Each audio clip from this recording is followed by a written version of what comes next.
Hi guys, it's Josh Lloyd here for your NBA DraftKings first look for Friday. 11 games in the NBA, but of course we've had the madness of the trade deadline. So are players going to be on their new teams? Are they going to be listed on their new teams for DraftKings? In most cases, no. So wild value is going to shift throughout the day when we hear which guys are in, which guys are out, all that stuff is going to change. Let's try and make the most sense of it as we can at the moment by starting with the Brooklyn and the Detroit game. Kyrie Irving remains out for Brooklyn. James Harden is questionable, while Blake Griffin will return to action. The Pistons are without Delon Wright. No word on whether Corey Joseph will be in the team as yet, but he's not listed. He's not an option over on DraftKings just yet.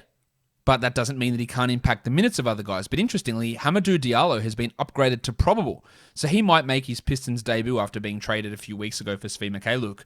So there is some interest in how this game pans out. Dennis Smith, by the way, is questionable with lumbar soreness, back soreness. So there's a real opportunity with Wright gone, with Joseph maybe not playing, with Smith maybe out, for someone like a Saban Lee to really step up, or Josh Jackson to really step up. I'm relatively interested in Nick Claxton at 4,500, but there is always the risk of the minutes that Steve Nash gives him. While James Harden, if he plays at 10.8, I think is one of the best players on the board, and as is Dennis Smith at 4,600. If Smitty plays, I'm pretty interested in it, just because, look, even in backup minutes, like 25 points here in 18 minutes, like that's really good at sub 25.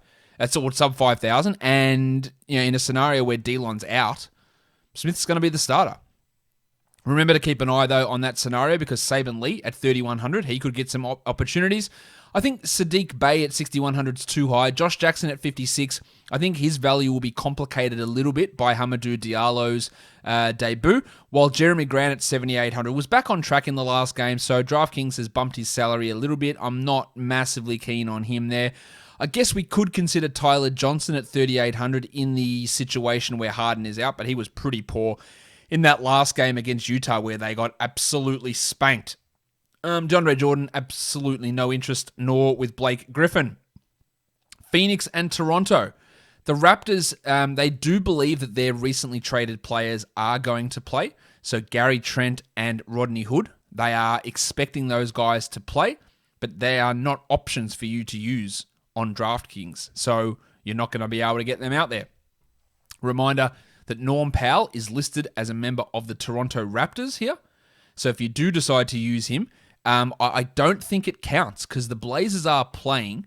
So just be aware of putting him in there while he's listed as a member of Toronto. That might not be the right way to go about it. Hopefully they update that and figure either scratch him out of there or give him his correct team. Mikal Bridges is probable. Gary Trent, as I said, Rodney Hood, both probable as well, but not listed as members of the Raptors.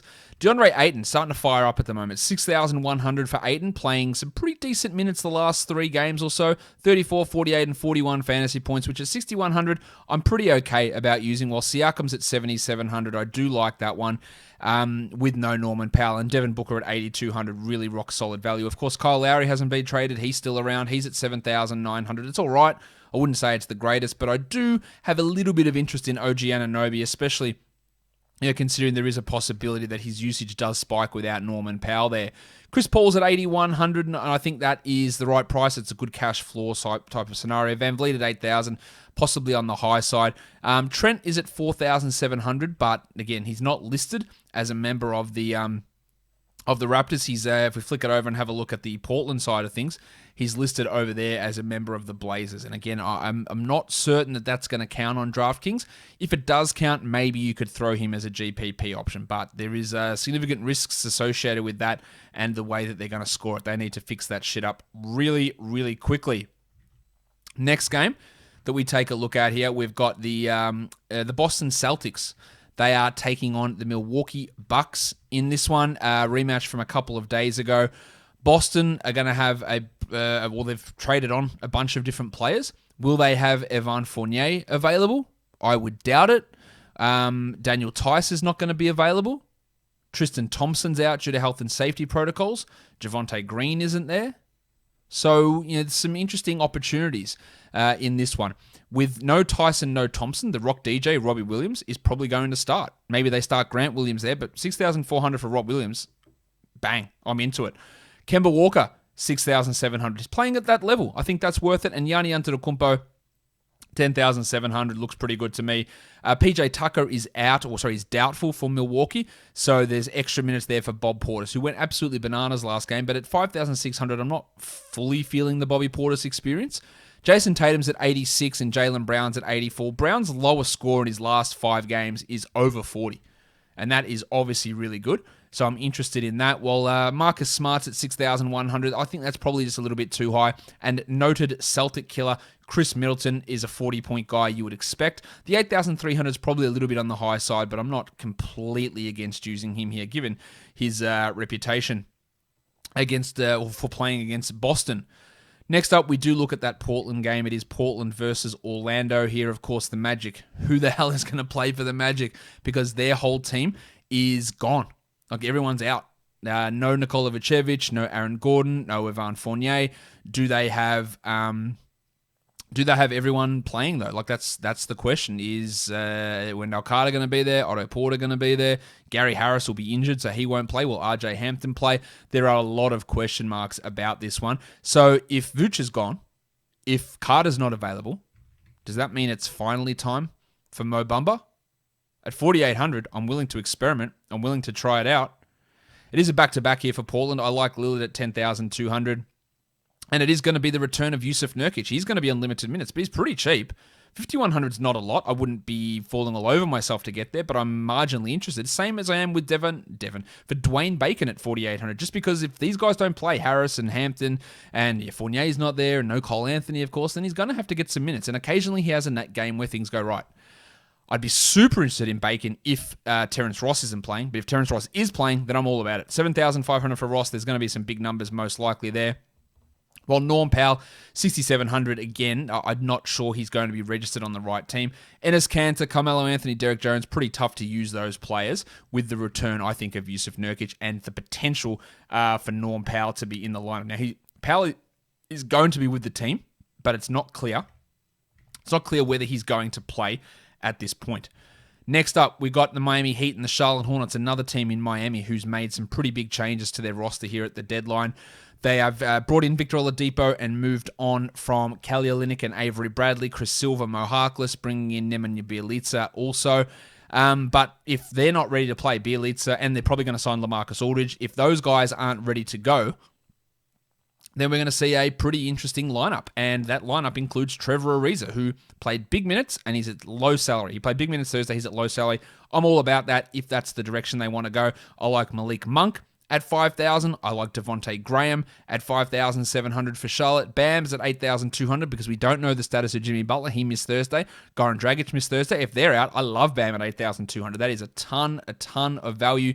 And then in that scenario, Tyler Hero and Kendrick Nunn also get a huge boost. We saw them do big things on Thursday, and there's great value in both of those guys in the scenario where we don't have Oladipo joining and we have Butler and Dragic both out. There are lots of different ways for this to go.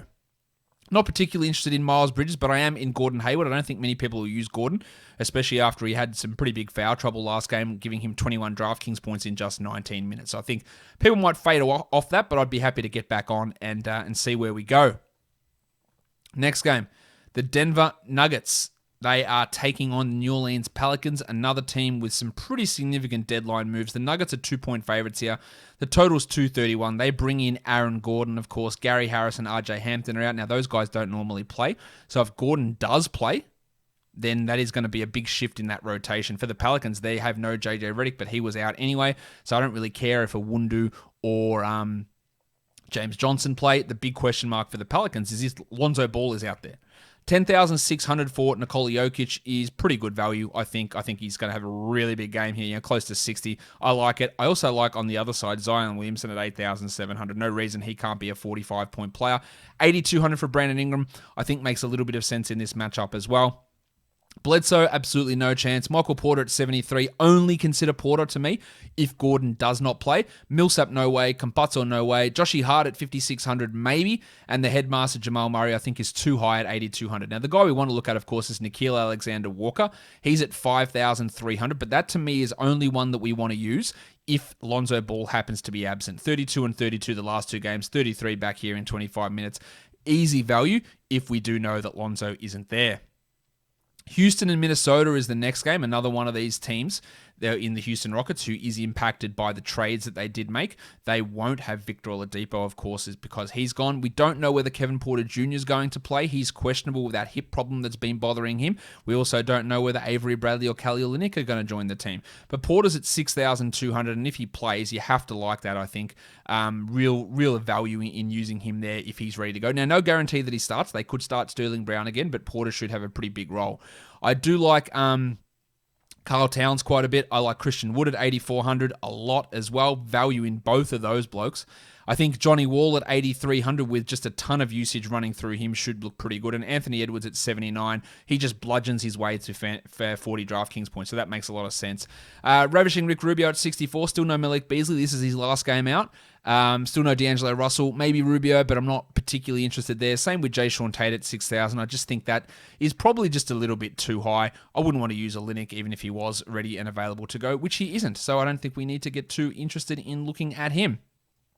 Next game we take a look at is the Indiana Pacers. They are taking on the Dallas Mavericks. The Mavericks would be looking to welcome JJ Redick, but that's not really anything. He's injured anyway, so no real impact from the trade deadline from this matchup. The Mavericks 4.5-point favorites. The total's 227. Miles Turner's at 55. Historically, he's done pretty well against Dallas. He's averaging 35 DraftKings points the last 3 times out, which makes a lot of sense. And I do like Porzingis as well. Going the other way at 8,100, that makes quite a bit of sense there. Doncic at 10.9. Yeah, maybe a touch high. I'm not interested in Brogdon really here, but I am marginally interested in Karis LeVert. Not fully in on the Karis, but at 7,100, I am all right with it. 9,300 for Domantas Sabonis. I like quite a bit.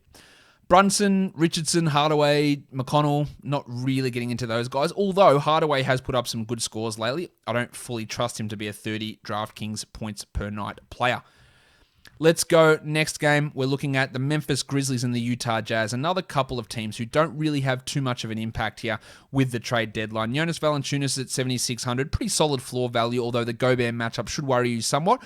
In saying that, Valanciunas is averaging 39 points over the last 3 matchups against Utah. Gobert's at 83, also a pretty solid floor play there. While Bogdanovic at 53, not interested. Conley at 65, too high. Ja Morant at 73, I am interested in, even though he's having some wild, weird shooting nights. I am interested in Ja. For some reason, why is his name not coming up here on this list? Do they think he's been traded? Why is Morant not available for me to... DraftKings, are you okay? Why is Ja Morant not there? All right, let's figure out what's going on. Why is Ja Morant not on this slate? Have I lost my mind? Huh. Okay. That's something. I am very, very confused. Anyway, Ja Morant apparently not there to add on to a lineup. I'm sure that will get fixed. And usually he's coming in underpriced. So what am I talking about? This is why I can't add him, because I've already added him. I am stupid. I'm sorry about that. That's my brain falling off. Morant, I think, does have some value there. 8,900 for Mitchell. Now, he's dropping 50 a night. Yeah, but probably not. It feels too high. Not interested in Grayson Allen, despite his recent good form, or DeAnthony Melton, or Brandon Clark. Dylan Brooks at 56 is a GPP upside guy, but I'm not going to put money on Dylan Brooks being consistently good, and I think you would all understand why that would be. Atlanta, the Golden State Warriors. The Hawks, they made one change. Lou Williams in for Rajon Rondo. No guarantee that Rondo's going to be there. While for the Warriors, they're pretty set. Steph Curry won't play. Draymond Green did happen to sit out on Thursday, so we'll see if he's ready to go.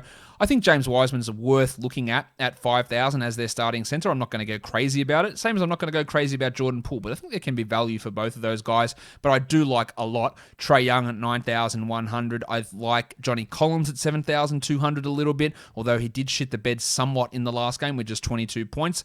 And then you've got Bogdanovic, who played really well. Now, if Lou Williams isn't ready to go, I am in on Bogdan at 4,600. Gallinari's too high. Looney, not interested. Oubre, not really doing it for me. 7,800 for Clint Capella, though, does get me interested, especially when he gets to go up against James Wiseman, who is not particularly adept at stopping opposing centers just at this point in his career. The next game we take a look at, we've got the Cleveland Cavaliers. This is the last game of the night, taking on the Los Angeles Lakers. The Cavs brought in Isaiah Hartenstein for JaVale McGee. Of course, there's no Andre Drummond. They're going to be getting rid of him. The Lakers, no real change to their roster either. Colin Sexton is questionable. Kevin Love also practiced, so maybe he plays. Even if he does, it'll be very limited minutes. This is a back-to-back for the Lakers, who welcomed back, that's the right word, Marc Gasol on Thursday. I do like Montrezl Harrell somewhat at 7,400, although it's probably leaning towards the high side. Sexton at 74, if he plays, I think makes a bit of sense. Kuzma at 76, I also think is not a bad option, but probably more GPP. And Schroeder at 71, that makes a lot of sense to me, especially against this Cavs backcourt. Garland at 68 would become a great play if we do hear that Sexton does happen to be sidelined. Jarrett Allen at 7,900, probably pushing a little bit too high for my tastes. All right, let's have a look now at the top values right across the slate. The way it stands, I think we're looking at Ariza, maybe Bumba in Orlando, Kevin Porter, James Wiseman, James Harden if he plays, Dennis Smith, Karl Anthony Towns, Malik Monk, Jordan Poole, Yanni, Rob Williams in Boston, DeAndre Ayton, Pascal Siakam, Miles Turner, Devontae Graham, Christian Wood, and Anthony Edwards. Guys, that'll do it for me. Don't forget, hit the notification bell, give it a thumbs up, subscribe to this channel, and find my channel as well in the title and in the description, Josh Lloyd Fantasy Basketball. Go check me out over there, guys. We are done here. Thanks for watching, everyone. See ya.